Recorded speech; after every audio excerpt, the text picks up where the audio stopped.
Hello friends, இன்றைக்கி போலி எப்படி பண்ணுறதுன்னு பார்க்கலாம். ஸோ இதுக்கு தேவையானது ஃபஸ்ட்டு நான் ஒரு கடாயில் கொஞ்சம் கடலை பருப்பை ட்ரை ஃப்ரை பண்ணிக்கிறேன், லைட்டாக ஹீட் பண்ணிக்கிறேன், அவ்வளோதான். இதை நீங்கள் ரொம்ப ஃப்ரை பண்ணணுங்கிறது இல்லை, லைட்டாக ஹீட் ஆனால் போதும். இந்த 1 டம்ளர் கடலை பருப்பை நம்ம 2 டம்ளர் ஹாட் வாட்டர் விட்டு இதை நல்லா குக்கரில் வேக வச்சுக்கலாம். இப்போ பாருங்கள், நான் 2 டம்ளர் தண்ணி விடுறேன். அதில் 1 2 இதை அப்படியே குக்கரில் வச்சுக்கிறேன். இப்போ நல்லா ஸ்டீம் ஆகட்டும். அதுக்குள்ளே நம்ம போலிக்கு தேவையான மாவை பிசைஞ்சுக்கலாம். ஸோ இதில் 1 கப் மைதா நான் எடுத்திருக்கேன். இந்த கப்பில், இந்த சைஸ் கப்பில் நான் எடுத்திருக்கேன். இதில் கொஞ்சம் உப்பு ஆட் பண்ணிக்கிறேன். ஜஸ்ட் ஒரு பிஞ்ச் ஆஃப் சால்ட் தான் ஆட் பண்ணியிருக்கேன். கொஞ்சோண்டு நான் எடிபிள் ஃபுட் கலர்ஸ் ஆட் பண்ணிக்கிறேன். இது எல்லோ கலர், போலியோட கலர் வரணும் இல்லையா, அதனால நான் இதை ஆட் பண்ணியிருக்கேன். ஒரு 4 ஸ்பூன்ஸ் நல்லெண்ணெய் நான் ஆட் பண்ணியிருக்கேன். இப்போ நம்ம பிசையலாம். ஸோ எண்ணெய் இருந்தால் தான் நல்லா பிசைய வரும்.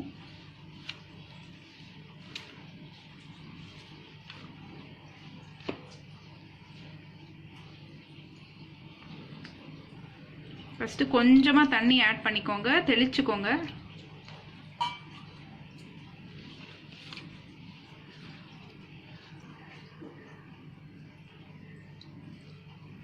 இன்னும் கொஞ்சம் நல்லா பிசைஞ்சிட்டு திரும்பியும் தெளிச்சுக்கோங்க. மொத்தமாக தண்ணி விட்டு நம்ம பிசையக்கூடாது, கொஞ்சம் தெளித்து தான் பிசையணும். அப்போ தான் நல்லா வரும்.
கொஞ்சம் ஸ்லோவாக நல்லா பிசைஞ்சுக்கோங்க.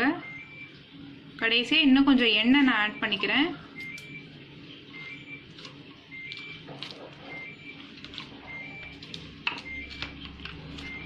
இதில் ஒரு 5 ஸ்பூன்ஸ் எண்ணெய் இருக்கும். அதை நல்லா ஸ்ப்ரெட் பண்ணி அதோட சேர்த்து நல்லா பிசைஞ்சுக்கோங்க.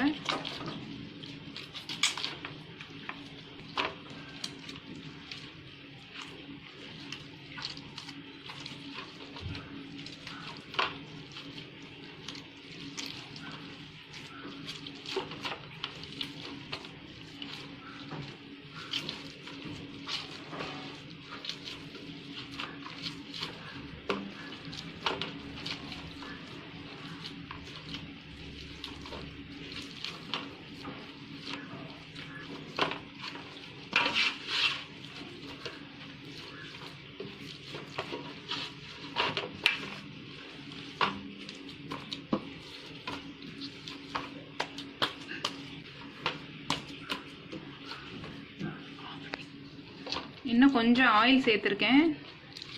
இந்த போலியோட சாஃப்ட்னஸ்ங்கிறதே நம்ம பிசைகிற மாவில் தான் இருக்குது. அது கொஞ்சம் டைம் எடுத்து பிசைஞ்சுக்கோங்க. ஸ்லோவாக நிறைய தண்ணி சேர்த்துறாம நல்லா பிசைஞ்சுக்கோங்க. இப்போ நீங்கள் மாவு நல்லா பிசைஞ்சிருக்கீங்களான்னு செக் பண்ணுறதுக்கு அந்த மாவில் உங்களோட கையை வச்சு கொஞ்சம் அப்படி அழுத்தி பார்த்தீங்கன்னா அழகாக பபிள் மாதிரி வரும். அப்படி வந்துட்டா நீங்கள் பிசைஞ்சிருக்கிற மாவு நல்லா கரெக்டாக பிசைஞ்சிருக்கீங்கன்னு அர்த்தம். ஸோ இதுதான் அது கண்டுபிடிக்கிற டெக்னிக். கொஞ்சோண்டு மேலே திரும்பியும் நான் எண்ணெய் ஆட் பண்ணி, நான் நல்லெண்ணெய் தான் யூஸ் பண்ணியிருக்கேன், அது ஹெல்தி தான். அதை ஆட் பண்ணிவிட்டு நம்ம 1 hour ஆகுது ஊற வைக்கணும் போலி பண்ணுறதுக்கு முன்னாடி. அப்போ தான் நம்ம போலி சாஃப்டாக சூப்பராக வரும். ஸோ 1 hourக்கு அப்புறம் நான் அதை எப்படி செய்கிறது அப்படிங்கிறது உங்களுக்கு நீங்கள் பாருங்கள். இப்போ போலிக்கு தேவையான பருப்பு பூரணம் எப்படி பண்ணுறதுன்னு பார்த்துடலாம். நம்ம ஆல்ரெடி வேக வச்சுருக்கிற கடலை பருப்பு, அதோட கொஞ்சம் ஏலக்காய் நான் சேர்த்துருக்கேன். அதை அப்படியே நம்ம ஃபஸ்ட்டு மிக்சியில் அரைச்சிக்கலாம். பாருங்கள், இங்கே பாருங்கள், இது நல்லா அரைச்சாச்சு, நல்ல பேஸ்ட்டாக வந்திருக்கு. ஸோ இந்த மாதிரி நீங்களும் அரைச்சிக்கோங்க. நான் வந்து இது 2ஆக டிவைட் பண்ணியிருக்கேன். ஒரு ஹாஃப் வந்து நான் ஒயிட் சுகர் வச்சு பண்ணுறேன், இன்னொன்று வெல்லம் வச்சு பண்ணுறேன். உங்களுக்கு எது ப்ரிஃபரபிளோ நீங்கள் அப்படி பண்ணிக்கோங்க. இப்போ சுகர் போட்டு திரும்பியும் நான் நல்லா அரைச்சி எடுத்திருக்கேன். இந்த மாதிரி நல்ல பேஸ்ட்டாக வந்திருக்கு பாருங்கள். இது மாதிரி நீங்களும் அரைச்சிக்கோங்க. இப்போ நான் எடுத்து வச்சுருக்கிற இன்னொரு ஹாஃபோட நான் வெல்லம் சேர்த்துக்கிறேன். அதையும் நம்ம அரைச்சி எடுத்துக்கலாம். வெல்லத்தோடு அரைச்சது இந்த மாதிரி பேஸ்ட்டாக எடுத்து வச்சுக்கோங்க. நம்ம மிக்சியில் அரைச்ச அந்த பேஸ்ட்டை வந்து ஒரு பேனில் கொஞ்சம் நெய் போட்டு நல்லா அதை ஃப்ரை பண்ணி எடுத்துக்கிறோம். நல்லா கிளறி எடுத்துக்க போகிறோம். ஒரு கரண்டி வச்சு நல்லா திருப்பி விட்டுக்கோங்க. நீங்கள் அதை கிளறி விடும்போதே அது ஒரு பாயிண்டில் ஒட்டாமல் வரும், வெசலோடு ஒட்டாமல் வரும். அந்த டைமில் நீங்கள் அப்படியே அதை எடுத்து வச்சுக்கலாம். இங்கே பாருங்கள், இப்போ அந்த பேஸ்ட் வந்து அப்படியே அடியில் ஒட்டாமல் நல்லா வந்திருக்கு. இந்த டைமில் நீங்கள் அதை எடுத்துடலாம். நான் வந்து மொத்தமாக ஒரு 5 minutes கம்ப்ளீட்டாக நான் வந்து அதை கிண்டியிருக்கேன். கரண்டியை எடுக்காமல் கிண்டிக்கோங்க. இந்த பேஸ்ட்டு நல்லா வந்திருக்கு, நான் எடுத்து வச்சுருக்கேன். இப்போ வந்து அந்த வெல்லம் போட்டு ஒரு மிக்ஸ் நம்ம ஹாஃபாக எடுத்து வச்சோம் இல்லையா, அதையும் நம்ம வந்து நல்லா மிக்ஸ் பண்ணிக்கலாம். பேனில் நல்லா நெய் போட்டு அதை நீங்கள் மிக்ஸ் பண்ணிக்கோங்க. நல்லா இந்த மாதிரி மிக்ஸ் பண்ணி விட்டுக்கோங்க. நல்லா அடியில் ஒட்டாமல் வந்தாச்சு. ஸோ நான் இப்போ எடுத்து வச்சுக்கிறேன். இதை இப்போ நம்ம கிண்டி வச்சுருக்கிற அந்த பேஸ்ட்டை வந்து நான் பால்ஸாக அப்படியே உருட்டி வச்சுருக்கேன். இதை நம்ம வந்து பிசைஞ்சு வச்சுருந்தோம் இல்லையா, மைதா மாவும் 1 hour அது ஊறியாச்சு. இப்போ அது பார்க்குறதுக்கு எப்படி இருக்குன்னு பாருங்கள். இங்கே பாருங்கள், நல்லா இப்படி ஒரு ஜெல்லி மாதிரி வந்திருக்கு. இந்த மாதிரி வந்தால் தான் போலி இடும் போது உங்களுக்கு நல்லா வரும். இப்போ நான் அது எப்படி இடுறதுன்னு இட்டு காமிக்கிறேன். ஃபஸ்ட்டு கொஞ்சோண்டு அந்த மைதாவை நான் எடுத்திருக்கேன். அதை நல்லா கையை வச்சு தட்டிக்கோங்க.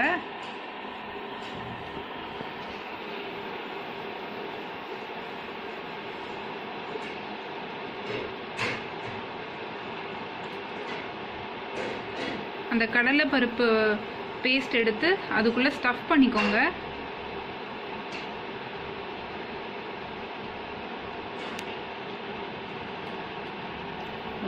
லேசாக லைஸ் ஃப்ளோரில் அதை வந்து நீங்கள் லைட்டாக மேலே அப்படியே ஒரு கோட்டிங் மாதிரி கொடுத்துக்கோங்க. நம்ம இடலாம்.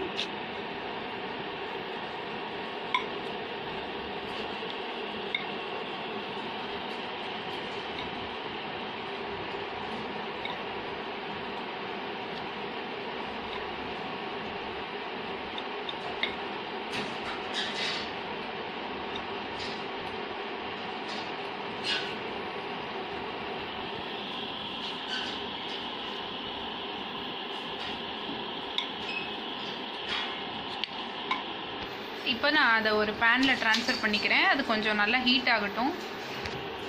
கொஞ்சோண்டு நெய் நான் மேலே ஆட் பண்ணிக்கிறேன். நல்லா கோல்டன் ப்ரௌன் கலரில் அது மேலே அது நல்லா வரும்போது நீங்கள் அதை எடுத்துடலாம். பாருங்கள், நல்லா வெந்திருக்கு. ஸோ இந்த டைமில் நீங்கள் அதை எடுத்துடலாம். பாருங்கள், ரொம்ப ரொம்ப சூடான போலி ரெடி. நீங்களும் உங்கள் வீட்டில் ட்ரை பண்ணி பாருங்கள்.